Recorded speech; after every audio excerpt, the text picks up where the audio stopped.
महात्मा बुद्ध और महात्मा गांधी की परंपरा में यहाँ चंद्रशेखर आते हैं। महात्मा गांधी जी ने कहा भी कि जब भी आपको देश में संशय हो और निराशा हो, जनता के बीच जाओ, वहां से रोशनी मिलेगी। ये चंद्रशेखर जी ने अपना मूल वाक्य, नीति वाक्य समझा और इस आधार पे काम किया। उनके पास जब ये हार गए थे चुनाव, और एक दौर है जिसमें एक डलनेस, इसे लल पीरियड कहते हैं फौज की भाषा में, युद्ध का लल पीरियड आता है। शांति भी होती है और अशांति भी होती है ना। युद्ध तो नहीं हो रहा होता, मन अशांत होता है, पर एक मतलब कुछ किम कर्तव्य मूर्ता भी होती है। उसको तोड़ करके जो विपक्ष की थी, सिर्फ चंद्रशेखर जी की नहीं कह रहा हूं, विपक्ष की थी। और आपको यकीन नहीं आएगा, कुछ युवा लोग चले गए, और वो भी दक्षिण भारत के। उन्होंने चंद्रशेखर जी को कहा, आप यात्रा करिए। तमिलनाडु के, केरला के कुछ युवा लोग थे, और हमारे क्षेत्र के काफी लोग उससे जुड़े हुए हैं यहाँ जो है। जैसे कुछ का तो मैंने नाम लिया, भाई आपकी दावत में आते थे। हमारे यहाँ से किशन सिंह जी तोमर जी हैं, ये 3 लोग उस दम में। असल में क्या हुआ, जब मैंने आपको कहा कि 60-70 के दशक में तो वो लोग थे। 80 के दशक में, 70 के दशक में ब्रह्मवीर सिंह जी वगैरह इस क्षेत्र से जुड़े, वो पहले से ही थे। सोनवीर सिंह जी तोमर जी वगैरह इस क्षेत्र से, त्यागी जी वगैरह पहले से थे। 80 के दशक में ये लोग जुड़े, उनसे आपके किशन सिंह तोमर जी हैं, ब्रह्मदत्त गौड़ जी हैं, ये लोग हैं, ये पदयात्री हैं है ना, खटाना जी हैं, ये लोग पदयात्री हैं। ये 80 के दशक के जुड़ाव के लोग हैं। हम लोग 90 के दशक में थोड़ा युवा हो गए, तो हमने भी आंख खुल गई तो देखना शुरू किया 90 के दशक से। ये लोग जुड़े हुए हैं, और ये पदयात्री भी हैं इसलिए। तो पदयात्रा जो थी वो एक विलक्षण थी, और आप यकीन मानिए ना मानिए, दक्षिण में वो कोई राजनीतिक यात्रा के रूप में नहीं देखी गई, वो एक सांस्कृतिक यात्रा के रूप में देखी गई।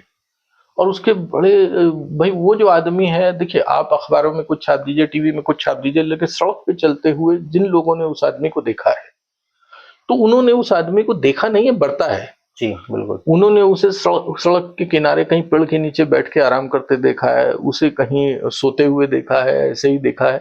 तो उस आदमी के दिमाग से आप गफलत नहीं भर पाइएगा, झूठ नहीं प्रचारित कर पाइएगा।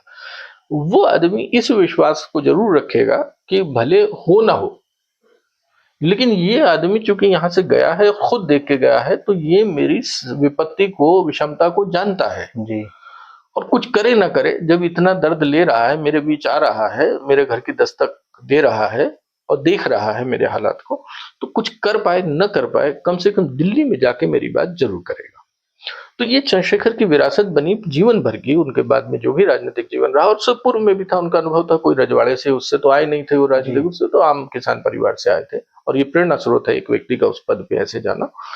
तो उस आदमी में ये विश्वास जरूर था कि कुछ हो ना हो, ये आदमी मेरी बात दिल्ली तक जरूर कहेगा। तो चंद्रशेखर जो है राज सत्ता के प्रवक्ता नहीं बने, इसीलिए वो आम जन की समस्याओं के संदेशवाहक और आमजन की विलक्षण आवाज हमेशा बने। ये उस यात्रा की बात है। दूसरा, वहां जो चंदा इकट्ठा होता था, बहुत कम पैसे से वो हुई थी, कुछ संसाधन। बहुत सारे ऐसे ये लोग सब जो पदयात्री हैं, ये लोग इस बात को बताते हैं, महिपाल जी भी, तोमर साहब भी हैं, ये सब लोग बताते हैं कि कई दिन तो ऐसा होता था कि खाने के भी पैसे नहीं होते थे, तो कहीं से फिर करके। तो उनका कहना, चंद्रशेखर जी में ये जो भाव आया, इसे गुरुस्वामी जी इस किस्से को बताते हैं कि पैसे खत्म हो गए, चुनाव के उसमें थे, और उस पे खड़े हुए हम एयरपोर्ट पे, तो हमें बड़ी कोफ्त हो रही है कि जो पैसा आया था चंदा से, कुछ तो रख लेना था जिससे किराया हो जाता, बैंगलोर जाना था। तो चंद्रशेखर जी, मांडिया कहाँ है, वहाँ है। तो चंद्रशेखर जी एयरपोर्ट में हाथ धो रहे हैं, मुंह धोते हैं, और बोले हमें और कोफ्त हुई, जैसे उस पर और नमक मिर्ची लग गई हो। बोले हो जाएगा कुछ ना कुछ। तो ये जो चंद्रशेखर जी का विश्वास था इस देश की मिट्टी में, इस देश के जन में, वो वहां से आता था कि जब जेब में एक पैसा नहीं होता था, कोई ना कोई ऐसा आदमी आता, दिखता था, अच्छा खाना नहीं, बोला तो खाना हम ले आते, और खाना आ जाता था। तो वो यात्रा या कोई भी यात्रा उनकी तुलना नहीं हो सकती, क्योंकि चंद्रशेखर जी की यात्रा तो एक फकड़ मस्त फकीर की यात्रा है जी। वो कोई प्रबंधन की यात्रा नहीं है। और हाँ, बड़ी अव्यवस्था फैली दिल्ली में आई, तो कई लोगों को उसमें भी वो था। अब वो तो शिव जी की बारात थी, तो वही देखिए, वो कोई मतलब आप उसे स्ट्रीमलाइन इवेंट नहीं कह सकते हैं। वो एक खुला दरबार और शिव जी की बारात जैसा था उस यात्रा ने। लेकिन उससे जो बिंदु निकले, कुछ लोगों ने बहुत मजाक उड़ाया चंद्रशेखर जी का कि भाई इतना चल के 4,500 किलोमीटर चले थे, तो 4,500 किलोमीटर, ये जो भी इतना चल के यही समझ में आया। उन्होंने कहा कि इस देश में सबसे बड़ी बात पीने के पानी की समस्या है, उन्होंने मैटरनल हेल्थ, जो मातृ स्वास्थ्य की बात है, और शिशु जो उनका पुष्टाहार और उनकी मृत्यु दर की बात थी, आदिवासियों के सवाल थे, जंगल जंगलात के सवाल थे, प्रकृति के, उसमें सवाल था दलितों के अत्याचार उनका, और विषमता का।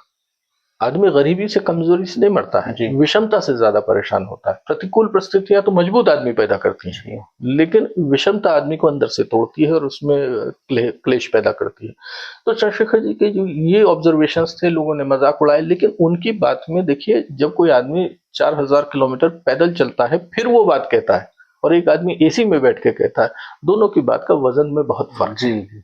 उनकी बात में वजन उस यात्रा से आया, और जो किम कर्तव्य विमूढ़ता आ गई थी विपक्ष में, सत्ता के वैभव और उठान को देख करके, उसको तोड़ने का उस यात्रा ने काम किया। हालांकि साउथ में उस समय सरकार कर्नाटका में बन गई थी, और कर्नाटका में थी सरकार, शायद वो थे घेगड़े जी, लेकिन वो देखी सांस्कृतिक यात्रा गई थी। नॉर्थ में वो राजनीतिक रूप जरूर उसका परसेप्शन है, पर वो यात्रा अद्भुत थी, और हर भारतीय राजनीति और समाज के छात्र को उस यात्रा को बारीकी से देखना पड़ना चाहिए।